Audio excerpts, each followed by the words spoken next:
The darkness in the Arctic is not just the absence of light, it's a world of mystery and terror. This is my story of the polar nights.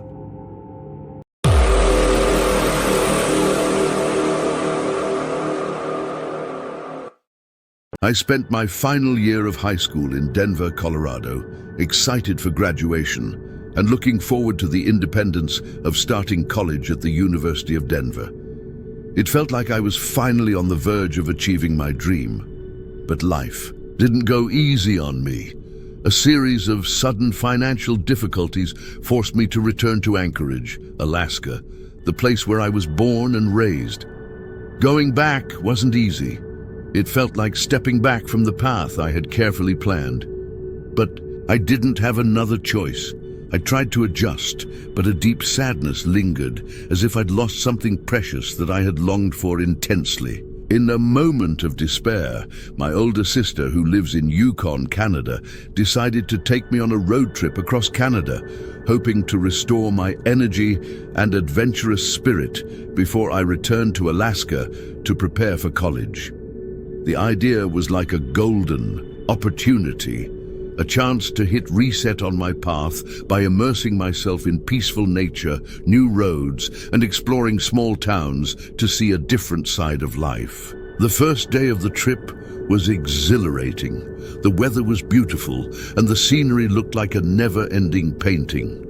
We stopped in several big cities to buy some essentials and explore hidden gems in each place, which held a unique charm. At every corner, we drove cautiously, committed to staying safe, and decided to only drive during the day when visibility was better and roads were safer. Meanwhile, my sister was still recovering from surgery she'd had 7 months earlier, which hadn't gone as well as expected, leaving her night vision weak. So as soon as the sun set, we'd look for a safe place to stop and rest until the next day. The third day of our journey began quietly, but we grew more tired as we neared the Yukon area. Evening had arrived and the air grew colder and more eerie. Pine forests lined the narrow road, forming a natural wall that isolated us from the outside world.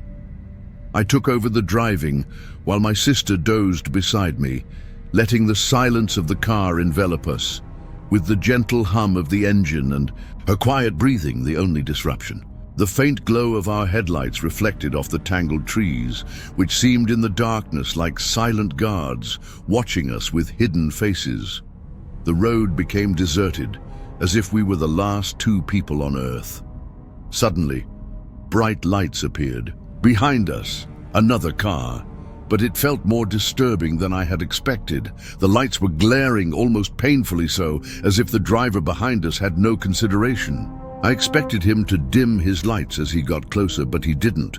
Instead, the lights seemed to grow brighter, enveloping us in a cold, harsh glow.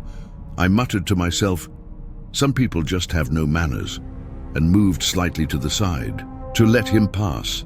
But he didn't pass. Instead, he mirrored our every move, slowing down whenever we did, as if it were a game or challenge. My anxiety increased, and I had a strong feeling something was wrong.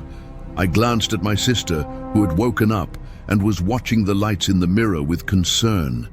She asked, her voice filled with worry, "Are you sure you're okay to drive? I feel like the person behind us isn't just trying to pass. There's something unsettling about this." Trying to reassure her, I forced a smile, attempting to ignore my fears. "It's just an inconsiderate driver," I said, slowing the car a little, hoping he'd pass us. But he didn't. Instead, he stayed close behind, his headlights pressing against us with relentless brightness. My fear grew slowly, and my hands grew sweaty as my grip on the wheel tightened. Finally, I decided to try to speed up to escape this person, but as I increased our speed, he matched it. Every time I took my foot off the gas, he mirrored my speed, as if he were intentionally tailing us. I felt my breathing become shallow and glanced at my sister, who looked terrified. She whispered almost pleadingly, "Let's try to lose him." I nodded, pressing down on the gas pedal hard, but he kept up with us, almost as if we were in an unwilling game of cat and mouse. The surroundings felt eerily deserted, and we were miles from any possible help. We had no choice but to try and escape. My sister began frantically trying to call emergency services, but there was no signal. We were completely isolated from the world. Her hands shook as she held the phone, and I could hear her rapid breathing. Suddenly, the driver behind us sped up, drawing dangerously close. Then I felt a sickening jolt as he rammed our bumper, trying to stop us by force. My sister screamed, and I fought to keep the car steady on the road. He continued to hit us, each strike stronger than the last, as if he were possessed by a desperate need to get us off the road. By then, I knew we had only one last option. I slammed on the brakes, quickly shifted into drive, and floored the gas pedal. The car leaped forward, and for a moment it felt like we were flying, but we needed this final surge. We sped toward a narrow gap off the road, praying it would be enough. The truck was beside us for a moment, but I swerved just in time, leaving him behind. I glanced in the mirror and caught a glimpse of the man's face, twisted in shock. I couldn't discern his emotions, but his eyes held a dark, inexplicable hatred that filled me with dread. We continued driving until we reached a nearby town and headed straight to the local police station. Our voices shook as we recounted our story. The officers listened intently, but they seemed as helpless as we felt, offering only sympathetic reassurances. We left the station feeling haunted, the sense of pursuit lingering over us as we walked down the street, knowing that this journey would stay with us for a long time. That night felt like a nightmare I couldn't escape, a horror that replays every time I close my eyes. I still think about those strangers, wondering what might have happened if we hadn't managed to escape.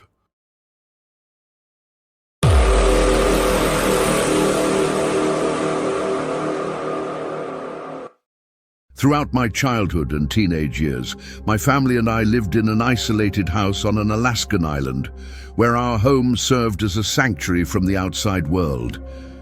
Our family of 4 consisted of my parents, my older brother Tiago, who was born with a rare condition called Patau syndrome, and me.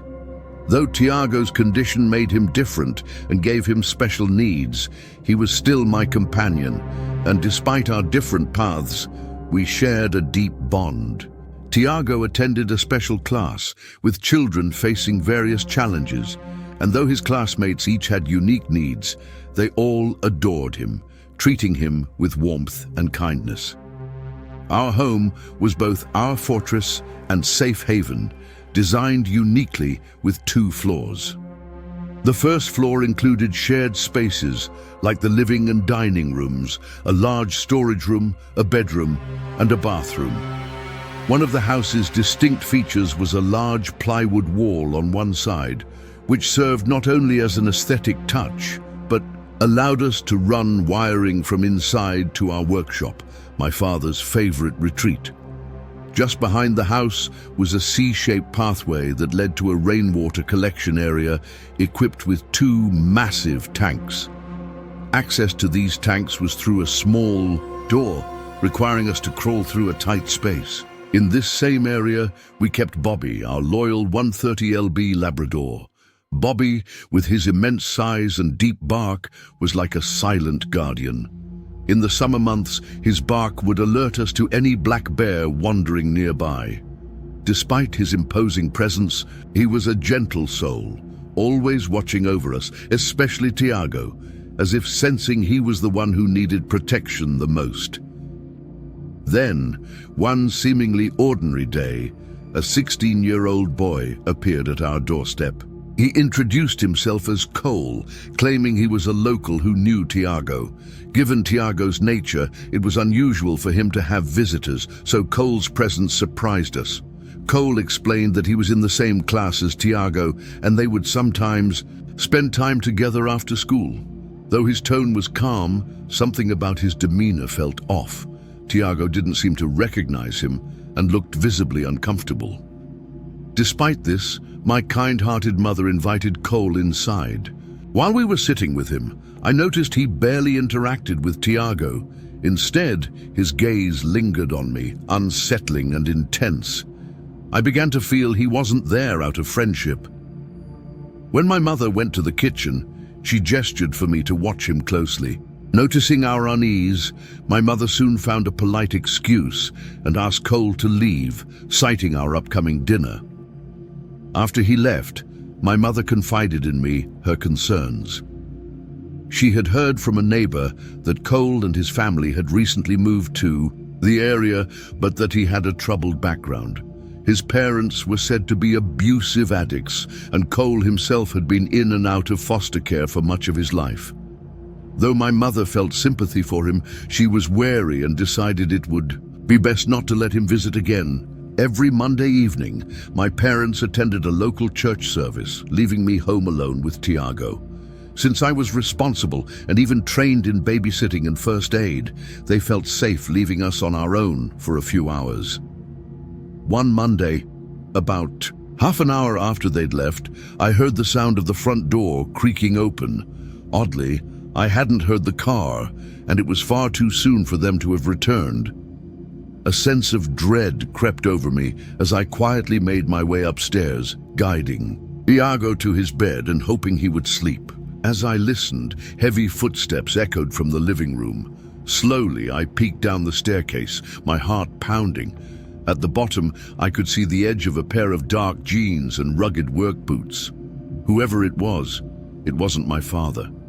The figure stood unnaturally still, and fear surged through me as I backed away, rushing to lock myself and Tiago in my parents' room, the only room with a lock and a phone. Holding on to my trembling brother, I managed to grab my father's rifle from the closet, hands shaking. I dialed the neighbor and whispered to him about the intruder.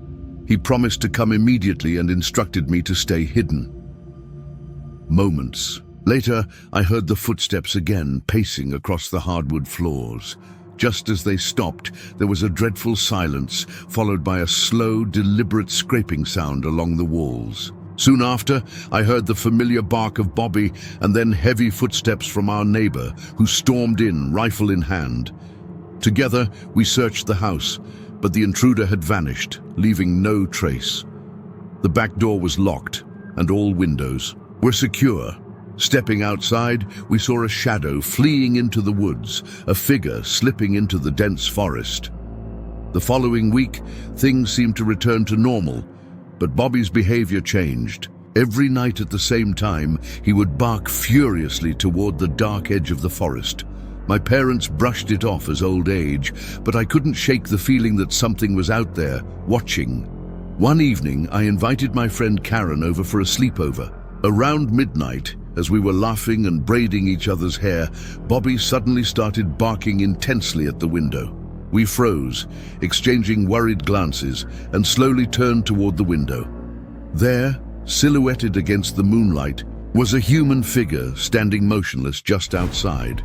We couldn't see the face, only the dark outline looming in the night. The next day, Karen's older sister confirmed she hadn't been outside our window that night, deepening our suspicions. Later that week, I woke up to Bobby's barking yet again.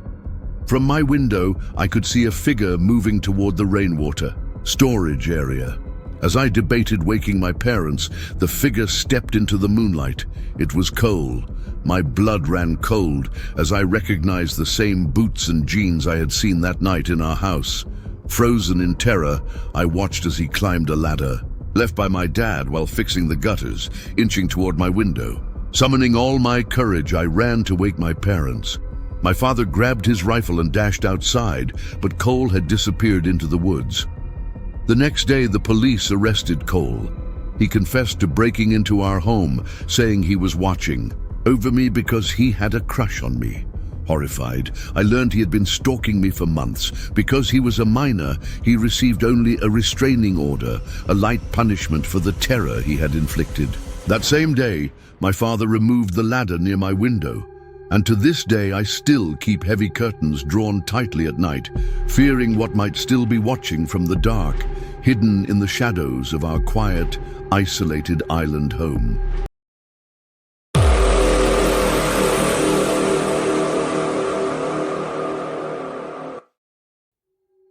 I never saw him again after that night.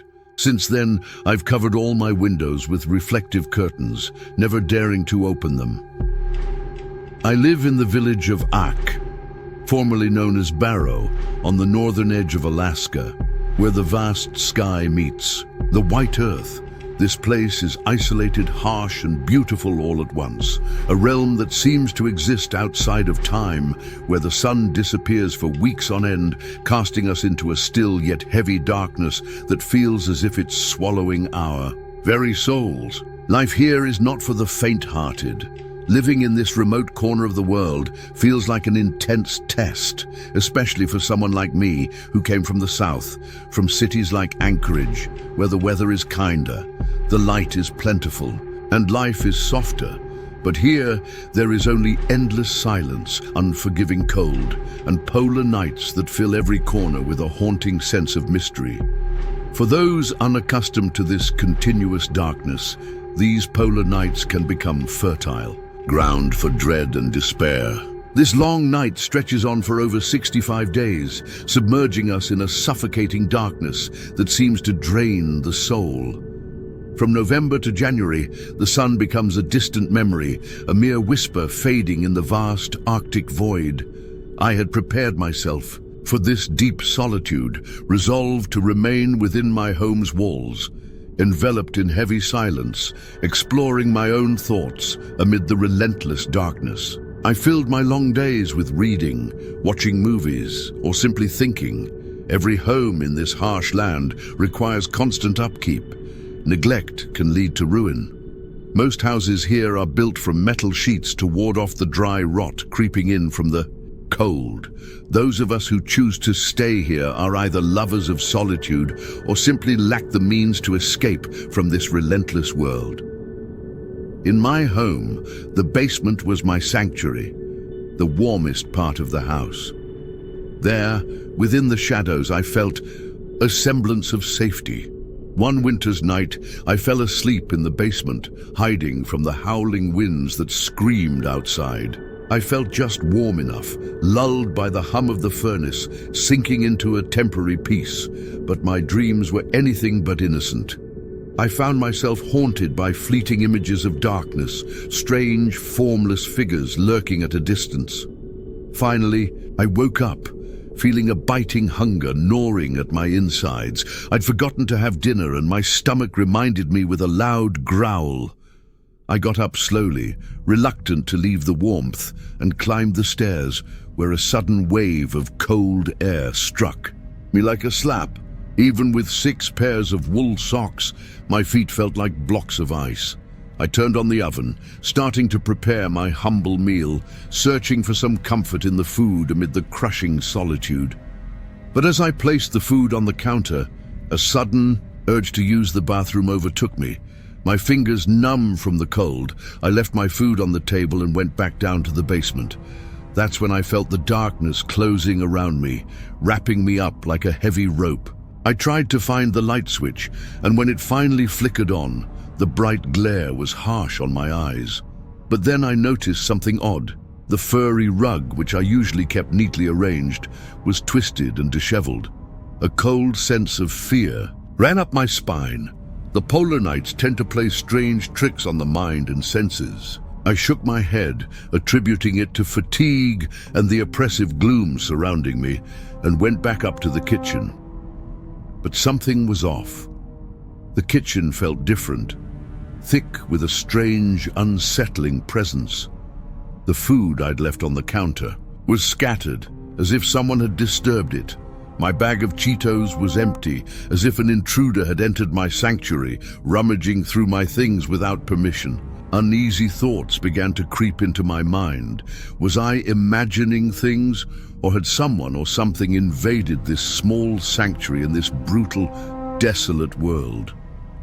Later, as I checked around my home, I found myself face to face with a stranger, a man sitting in the basement on my bed, eating the food I had left. My heart pounded, my thoughts in disarray, but he slowly raised his head and looked at me with a strange calm, as if his presence there was perfectly normal.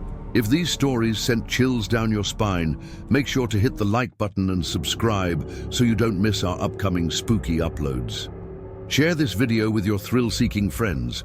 If you have a strange or eerie gas station story, please email me. I'd love to feature your story in a future video. Stay safe out there and trust your instincts when something feels off. Thank you so much for watching, and I'll see you in the next chilling video.